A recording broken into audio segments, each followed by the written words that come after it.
Good evening friends, I am doctor Shailaja Pandey और आज हम बात करेंगे किडनी में सिस्ट के। किडनी में सिस्ट हो जाती हैं और ये सिस्ट जो है दो प्रकार की होती है। किडनी में सिस्ट मतलब जैसे हमारी त्वचा में जैसे बाहर के साइड जैसे कोई दाना निकल आता है जिसमें पानी भर जाता है, या कोई एक्ने हमारा निकल आता है तो जो शरीर के बाहर दिखाई देता है, उसी प्रकार से किडनी के अंदर या किडनी के ऊपर एक दाना जैसा बन जाता है, उसको हम सिस्ट कहते हैं। ये छोटा हो सकता है, एक छोटी सी सिस्ट हो सकती है जिसमें कि तरल पदार्थ भरा होता है, और कभी कभी ये ठोस भी हो जाती हैं, ठोस भी हो सकती है, ठोस थैली होती है जो कि आपकी किडनी के अंदर या किडनी के बाहर बन जाती है, तो इसको हम किडनी में सिस्ट कह सकते हैं। इसके टाइप्स होते हैं, ये दो प्रकार की होती है। एक तो होती है सिंपल किडनी सिस्ट जिसको हम साधारण किडनी सिस्ट कह सकते हैं, और दूसरी होती है polycystic kidney disease. Polycystic kidney disease जो है टू टाइप्स की होती है। एक तो होती है autosomal dominant polycystic kidney disease, ठीक है। ये जो है 30 to 40 ईयर ऑफ एज पे हो सकती है लोगों को, और इसको जो है जैसे इसमें क्या होता है कि 90% या 70% चांसेस होते हैं अदर जो जनरेशन आती है आगे जेनेटिकली उसके आगे होने की, ठीक है, बच्चों में होने की। इसके बाद आता है autosomal recessive polycystic kidney disease, ठीक है। ये भी जो है जेनेटिकली आगे हो सकता है, मगर इसमें 50% चांसेस रहते हैं, ठीक है। साधारण सिस्ट की जनरली क्या होता है, जो सिंपल सिस्ट होती है वो कई सालों तक किडनी में पड़ी रहती है, उसके लक्षण नहीं होते, जिसकी वजह से लोगों को पता ही नहीं चल पाता है कि उनकी किडनी में सिस्ट है। मगर अगर कोई इन्फेक्शन हो जाता है उसकी वजह से, या फिर अंदर कोई दिक्कत हो जाती है किडनी में, या फिर पॉलीसिस्टिक किडनी डिजीज़ अगर हो गई है, तो वहाँ पर लक्षण आ जाते हैं। इन्फेक्शन की वजह से वहाँ पे दर्द हो सकता है किडनी में, फीवर हो सकता है पेशेंट को, अपर एब्डोमेन पेन हो सकता है, एब्डोमिनल स्वेलिंग हो सकती है, पेट में सूजन आ सकती है, और ऊपर के साइड पेट में दर्द हो सकता है। अगर यूरिनेशन जो है बार बार पेशेंट को होगा, साधारण जो सामान्य रूप से पेशेंट यूरिन जाता है उसके ज़्यादा होने लग जाएगा, बार बार पेशाब जाने की इच्छा होगी। और कभी ऐसा भी हो सकता है कि हिमेचुरिया हो जाता है, कभी कभी अंदर ही अंदर सिस्ट फट जाती है तो ब्लड भी आ जाता है यूरिन में, तो वहाँ पर यूरिन जो होता है वो डार्क कलर का हो सकता है ब्लड आने की वजह से, ठीक है। तो डार्क यूरिन की कंडीशन हो सकती है। पॉलीसिस्टिक जो किडनी जेनेटिक डिजीज़ होती है, या फिर पॉलीसिस्टिक जो किडनी सिस्ट हो जाती है, उसमें क्या होता है कि किडनी के ऊपर जो है सिस्ट बन जाती है जिसमें दर्द हो सकता है। और क्या हो सकता है, किडनी की जो ट्यूब होती है वहाँ पर जो नलिकाएं होती हैं किडनी में, वहाँ पर छोटी छोटी छोटी बहुत सारी थैलियाँ बन जाती हैं, और ये थैलियाँ जो होती हैं इसमें फ्लूइड भर जाता है जो कि सिस्ट का रूप ले लेती है। अगर ये फट जाती हैं तो फिर वहाँ पर अल्सर भी हो सकता है, ठीक है। तो पॉलीसिस्टिक किडनी डिजीज अगर हो रही है तो वहाँ पर पेशेंट को पेन होगा, फीवर भी हो सकता है, किडनी जो है फेलियर के चांसेस भी हो सकते हैं उसकी वजह से। वहाँ पर जो है यूरिन डार्क कलर का आएगा, यूरिन में ब्लड आना शुरू हो जाएगा, क्योंकि किडनी की में सिस्ट जो है अगर वो फट गई तो फिर वहाँ पे अल्सर भी बन सकता है। तो इसके लिए इसका ट्रीटमेंट बहुत ज़्यादा ज़रूरी होता है, ट्रीटमेंट नेसेसरी होता है, हमें वहाँ पर उसको अवॉइड नहीं करना होता है, ठीक है। अब किडनी में सिस्ट के कारण क्या क्या हो सकते हैं, देखिए इसमें फैक्टर्स क्या क्या हो सकते हैं। फैक्टर्स ये हैं कि एक तो एज फैक्टर हो सकता है, जैसे जैसे उम्र बढ़ती है किडनी में सिस्ट होने के चांसेस भी बढ़ने लगते हैं। दूसरी बात जेनेटिकली हो सकता है, ठीक है। तीसरा जो है फैमिली हिस्ट्री, अगर परिवार में किसी को थी पहले किडनी में सिस्ट तो आगे जो है किडनी में सिस्ट होने के चांसेस रहते हैं। अगर यूरिनेशन में कोई प्रॉब्लम आ रही है, बार बार पेशाब जाने की इच्छा हो रही है, पेट में दर्द है, पेट में सूजन आ रही है, अपर एब्डोमिनल पेन है, और अगर पेशेंट को फीवर है लगातार बना हुआ है, और पेशेंट को जो है पैरों में सूजन आ रही है, तो वहाँ पर तुरंत जो है आपको अपना अल्ट्रासाउंड, MRI, CT स्कैन कराना है और देखना है कि कहीं किडनी में कोई परेशानी तो नहीं है, ठीक है। तो ये जानना बहुत ज़रूरी है। अब इसमें पॉलीसिस्टिक जो किडनी डिजीज़ होती है वो जेनेटिकली होता है, ठीक है, जेनेटिक होता है, और इसकी वजह से हम ये भी कह सकते हैं कि जेनेटिक कॉज की वजह से PKD मतलब पॉलीसिस्टिक किडनी डिजीज़ होती है, ठीक है। हाई BP भी इसके लिए रिस्पॉन्सिबल होता है। देखिए किडनी में सिस्ट होने की वजह से भी हाई BP हो जाता है, और हाई BP लगातार हो जाने की वजह से भी किडनी में सिस्ट डेवलप हो सकती है, ठीक है। तो जो जिनका हाई बीपी बहुत ज़्यादा रहता है, हर समय रहता है, तो उन लोगों को अपनी जांचें लगातार कराते रहना चाहिए। एक तो उनको ईसीजी मतलब हार्ट का जांच कराते रहना चाहिए और केएफटी भी कराते रहना चाहिए, ठीक है। तो उससे जो है उनको जानकारी रहेगी कि उनके बीपी हाई होने की वजह से बॉडी में जो हमारे मल्टी ऑर्गन्स हैं उनमें कोई इफेक्ट्स तो नहीं पड़ रहा है, ठीक है। इसके अलावा जो है अगर किसी को लंबे समय से किडनी में डिजीज़ चली आ रही है, क्रोनिक किडनी डिजीज़ है, तो उसकी वजह से भी जो है पीकेडी मतलब पॉलीसिस्टिक किडनी डिजीज़ या फिर किडनी में सिस्ट होने के चांसेस रह सकते हैं।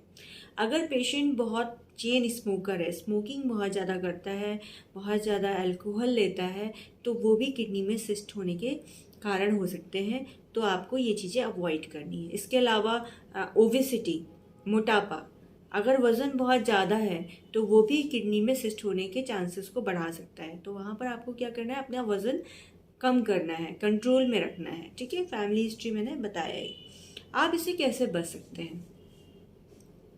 देखिए, एक तो अपने स्वस्थ जीवन शैली रखें। आपका खाना पीना जो है वो पौष्टिक आहार होना चाहिए, ठीक है। जंक फूड्स अवॉइड करने चाहिए, बाहर का फैटी फूड्स जो है आपको अवॉइड करना है। बहुत ज़्यादा चाउमीन, पिज़्ज़ा, बर्गर, जो लोग बहुत ज़्यादा स्ट्रीट फूड, जंक फूड्स का यूज़ करते हैं उन लोगों को भी किडनी डिजीज़ या किडनी सिस्ट के चांसेस बढ़ जाते हैं। तो आपको वो चीज़ नहीं करनी है। नियमित व्यायाम करना है, नियमित एक्सरसाइज, रोज़ टहलना, एक्सरसाइज ये करनी है जिससे कि आप इस बीमारी से बच सकें। इसके अलावा अल्कोहल, स्मोकिंग, इन सब चीज़ों को अवॉइड करना है। हाई रिच प्रोटीन डाइट आपको अवॉइड करनी है, ठीक है। बहुत ज़्यादा प्रोटीन डाइट आपको नहीं लेनी है अगर आपकी किडनी में सिस्ट है तो। अगर मोटापा ज़्यादा है तो आपको वहाँ पर वज़न अपना कंट्रोल करना है, वज़न कम करना है इससे बचने के लिए। डायग्नोसिस करने के लिए आपको क्या करवाना पड़ेगा, आपको यूएसजी मतलब अल्ट्रासाउंड कराना है, एमआरआई, सीटी स्कैन, इसके अलावा बायोप्सी और ब्लड टेस्ट कराने होते हैं जिससे कि हमें पता चल सके कि आपको किडनी में सिस्ट है, कितनी है, नॉर्मल है या फिर पॉलीसिस्टिक किडनी डिजीज़ तो नहीं है, ठीक है। आपका ट्रीटमेंट में हम क्या करते हैं कि इसमें सर्जरी होती है वैसे तो, स्क्लेरोथेरेपी एंड सर्जरी करते हैं। स्क्लेरोथेरेपी में क्या होता है कि जो फ्लूइड भरा होता है सिस्ट में उसको ड्रेन कर दिया जाता है, बाकी सर्जरी होती है। अगर आपको इससे बचना है तो होम्योपैथिक ट्रीटमेंट बेस्ट ट्रीटमेंट होता है। इसमें होम्योपैथिक कुछ दवाइयाँ होती हैं जो कि बहुत अच्छा काम करती हैं, किडनी सिस्ट को ठीक कर देती हैं। तो उसमें मैं ऐसी एक थेरेप्स के बेस में थोड़ी सी मेडिसिन बता देती हूँ। बाकी पेशेंट को हमेशा डॉक्टर को दिखा के और उसको प्रॉपर केस हिस्ट्री दे के ही आप अगर ट्रीटमेंट लें तो आप कंप्लीटली क्योर हो सकते हैं और ठीक हो सकते हैं। कुछ दवाइयाँ जो होती हैं अगर हम यूट्यूब पे या फेसबुक में या गूगल पे पढ़ के लेते हैं तो उसका टेम्परेरी रिलीफ होता है, आपको आराम तो मिलेगा, सिम्टम्स तो ठीक हो जाएंगे मगर डिजीज़ आपकी बनी रहती है। तो उससे क्या है, आपको दोबारा रिपेयर, आपकी जो सिम्टम्स हैं दोबारा आ सकते हैं।